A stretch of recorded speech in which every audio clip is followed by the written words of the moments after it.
साथियों नमस्कार, कैसे हैं आप सब लोग? आप सबको जय श्री राम, जय बालाजी की, जय खाटू श्याम जी की। कई बार एक बेसिक क्वेरी आपकी आती है कि हमें तलब किया है एंटी करप्शन ब्यूरो ने, जाए या ना जाए? मत जाओ, तब भी तो पैनिक होगा और जाओगे तब भी पैनिक होगा। ये पैनिक क्यों हो रहा है? क्योंकि हमें नॉलेज नहीं है सब्जेक्ट के बारे में। तो जब भी जाएँ, हमें क्या-क्या स्थितियों को असर्टेन करना है ताकि हमें कोई नुकसान ना हो और हम ईज़िली प्रोसीडिंग्स को जो है चेज़ कर पाएँ। क्लियर है? चीज़ें बहुत आसान हैं अगर आसान मानोगे तो, और अगर नहीं मानोगे तो जो पैनिक कॉज़ हो रहा है, वो कॉज़ होता रहेगा और इस बात की भी संभावना है कि उस पैनिक का स्तर काफ़ी हद तक बढ़ जाए। इसलिए घबराएँ नहीं। एक नोटबुक जो है लेके बैठे विथ पेन और पेंसिल, और जो कुछ बता रहा हूँ उसको नोट डाउन करते हुए चलें, ताकि आप जो मुसीबतें हैं, जो लीगल ट्रबल्स हैं, उसका हँसकर जो है सामना कर सकें। देखो भाई, सामना तो करना ही पड़ेगा। अब करोगे रोके तो क्या समस्या खत्म हो जाएगी? नहीं होगी ना। तो इसलिए मजबूती के साथ सामना करना है। कैसे करना है, क्या लॉ है, ये आपको मैं समझाता हूँ बोर्ड पे। चलते हैं डायरेक्टली बोर्ड पर। देखिए, जो फंडामेंटल पॉइंट है उसको मैं लिख देता हूँ आपके लिए वापस से, ताकि आपको दिक्कत ना पड़े। क्वेश्चंस क्या होता है कि हमें एसीबी या सीबीआई या जो विजिलेंस है उसने कॉल किया है फॉर इंटरोगेशन या फॉर क्वेश्चनिंग, या जनरल जो है कॉल किया है हमें जो कंसर्न इंस्टीट्यूशन है, तो हम जाएं या नहीं जाएं, वेदर वी शुड गो और शुड अवॉइड। यही तो प्रॉब्लम है, और क्या प्रॉब्लम है आपको मुझे बताओ। देखो, पुनः कहता हूँ, जाओगे तब भी पैनिक है, नहीं जाओगे तब भी पैनिक है। तो हमें निकालना होगा सॉल्यूशन, रास्ता, ताकि इस पैनिक को जो है हम रिमूव कर सकें, और उसके लिए चाहिए हमें लीगल नॉलेज।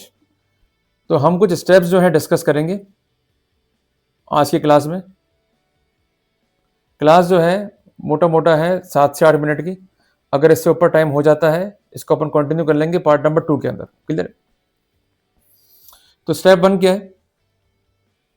हमें अंडरस्टैंड करना होगा अपनी पोजीशन को इन द केस। क्या हो आप इस केस में? भाई, दो ही पॉसिबिलिटी है, या तो आप हो परिवादी या आप हो अक्यूज्ड। क्लियर है? और हमको यही पॉसिबिलिटी जो है बताई गई है हमेशा ही। पर यह भी तो हो सकता है कि we might be a witness. Clear है बात? ये है। तो हमें इसलिए असर्टेन करना है अपनी पोजीशन को, ताकि हम इस रोल के हिसाब से जो अगली स्ट्रेटेजी है उस पर काम कर सकें। तो असाइन द रोल। क्लियर है? उस रोल को असाइन करना पड़ेगा खुद को। अगर रोल आपने असाइन नहीं करा तो आप में भावना आएंगी नहीं उस केस को लड़ने की। फॉर एग्जाम्पल, आप अक्यूज हैं, आपको बुलाया सीबीआई ने, आप सीधे पहुंच गए, पता ही नहीं करना क्या है, क्योंकि आपने अपने माइंड को कभी ट्रेंड किया ही नहीं, आपने वो रोल अपने माइंड को कभी असाइन करा ही नहीं।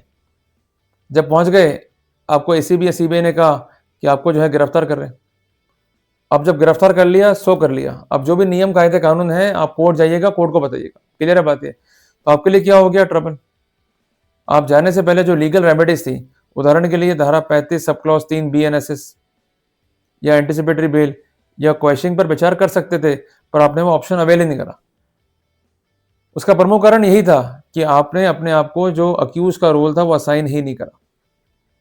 इसलिए आपको अपना जो पोजिशनिंग है उसको करना होगा अंडरस्टैंड, और उसी के अकॉर्डिंग जो है काम करना है। अगर आप नहीं करोगे तो आप ही को जो है पैनिक कॉज होने वाला है। इसको जो है आप नोट डाउन कर लो। अगर आप मान लीजिए अक्यूज्ड है उस केस में, और आपको जो है सम्मन किया गया है, तो एक बात जो है दिमाग में सेट कर लो, वो है आर्टिकल 20 सब क्लॉज 3। संविधान की बात मैं कर रहा हूं। संविधान जो है आपको देता है protection from self incrimination. Basically जो वर्ड है इंक्रिमिनेशन, जिसका मतलब क्या होता है, दोष लिप्त करना। क्लियर है?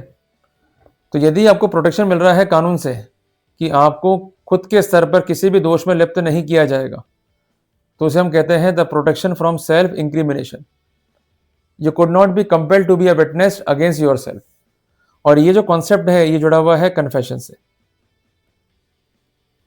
ये आप जो है नोट डाउन कर लीजिए। और कन्फेशन के लिए जो सेक्शन 22 और सेक्शन 23 है बीएसए का, ये काफी इंपॉर्टेंट है।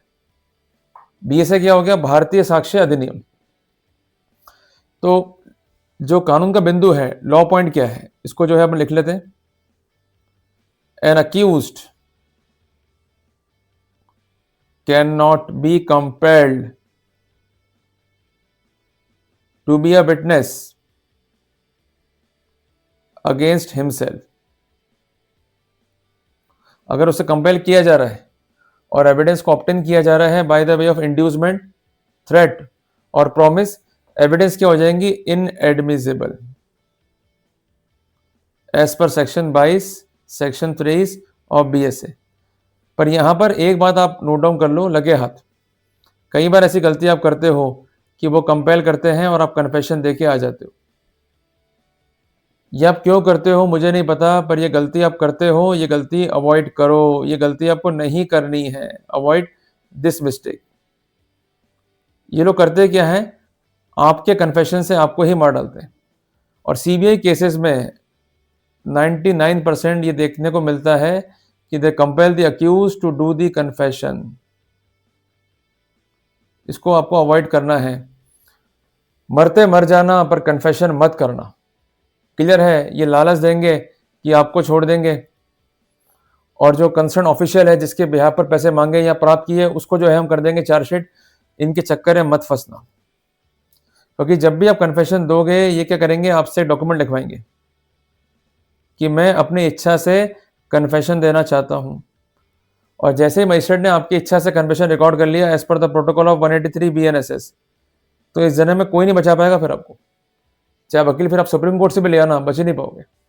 इसलिए बार बार मैं कह रहा हूं, कन्फेशन नहीं देना है, चाहे कुछ भी हो जाए, चाहे आपके अंग काट दें, हाथ पैर तोड़ दें, कुछ भी कर दें, पर आपको जो है कन्फेशन नहीं देना है। इस बात को जो है दिमाग में सेट कर लो।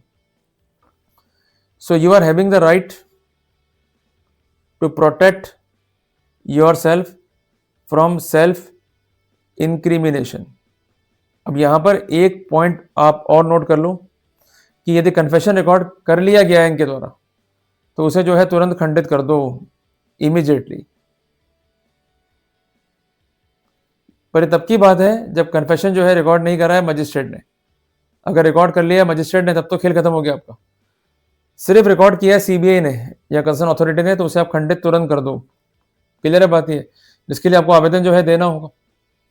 और इसके अलावा एक बात ध्यान रखिएगा कि आपको धारा 23 धारा 22 बीएसए के तहत जो है अर्जी फाइल करनी है कोर्ट में एज सुन एज पॉसिबल, और ग्राउंड जो है मेंशन करने, और ये भी मेंशन करना है कि what are the compelling circumstances जिसके तहत ऐसा हुआ।